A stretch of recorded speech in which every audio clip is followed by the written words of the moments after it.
бабок отваливал своей женщине. 14 лет это не может продолжаться, то есть не будет ни одной женщины это терпеть 14 лет, плюс еще рожать от него и удержать, и потерпеть. Ну и обязательно, в первую очередь, это выгода.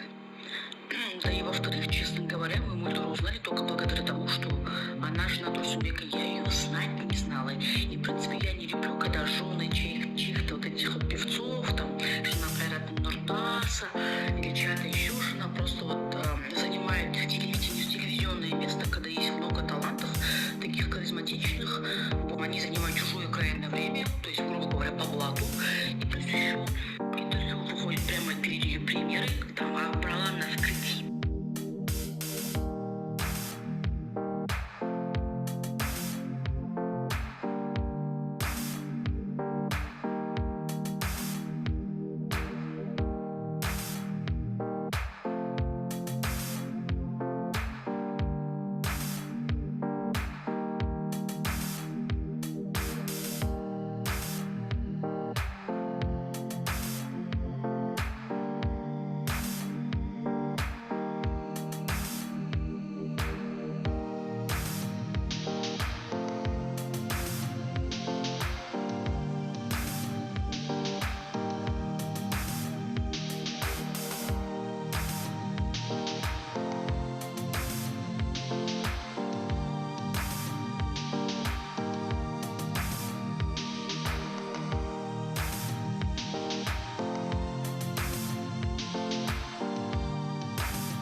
Жұрттың бәрі шетелде, мен ақ осы жақта жүрейін.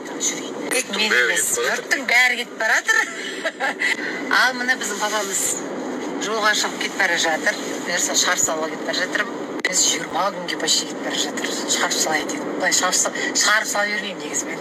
Қалайсыздар? Кеше бір видео салып, ойымды айта қойып ем, ана еркек пен әйел ажырасқан кезде баланы әкесіне беру керек деп. Көпшілігі қолдапты, өте дұрыс депті, бірақ ана әйелдер қауымы, қыздар мені талап жеп жатыр да. Өзің қалдырар ма едің, берер ме едің, әкесіне тастар ма едің деп. Құдай өзіме басыма бермей қойсын ондайды қыздар. Ешқандай қазақтың қызының басына ондайды бермесін.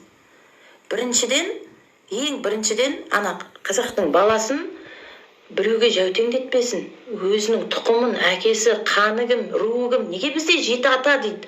Соның бәрі далада қалады. Әжесінің баласы нағашысында өсіп, нағашысын түткенде, барлық нағашы түтпейді, бірақ аз күн жақсы болар бәрі. Дегенмен қыздар ешкім басына бермесін. Баланың тағдырын бұзбайық біріншіден. Екіншіден, кешегі айтқан сөзіме бір дәлел болсын, мысал келтірейін.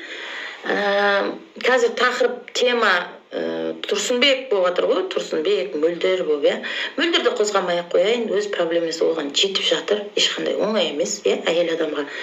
Турсунбекке келсек, мен айтқан заң, қыздар, бала ер адамда қалсын деген заң болса, бізде Қазақстанда, ол кезде баста 13 жыл бұрын ба, 15 жыл бұрын ба, или соның ортасындағы жылдама білмеймін қыздар. Турсунбек бастайды ғой бүйтіп анаған бүйтіп қылмыңдап бастамай ма? Жаным, күнім, мен сен сүйіп қалдым деген сияқты әдемі сөздерін лапшасын құлағына іліп. Сол кезде ол қыз айтатын еді ғой, братан, әр ойна, сен 5 балам керек емес.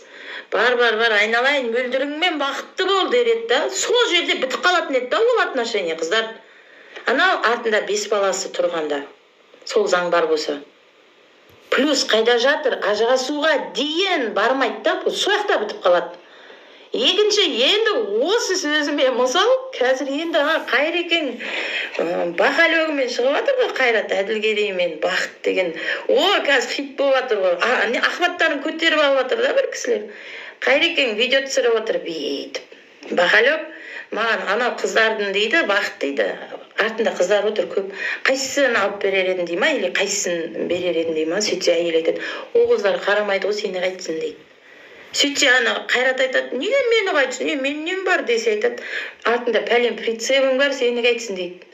Сол кезде қараңдар, бүйтіп Қайрат айтады, прицеп сенікі ғой, менікі емес дейді. Вот әңгіме қайда жатыр, қыздар? Вот дейтіп қойып сөзіме дәлел айтты. Шыға келген айтса сол видеоның. Прицеп сенікі ғой, менікі емес дейді. Жігіттер, еркектер солай ойлайды. Бала мынада қалады, мен кетем, ойбай бақытты болам, анау мынау деп. Сол үшін заң шығару керек, қазақ еркекте қалу керек баласы.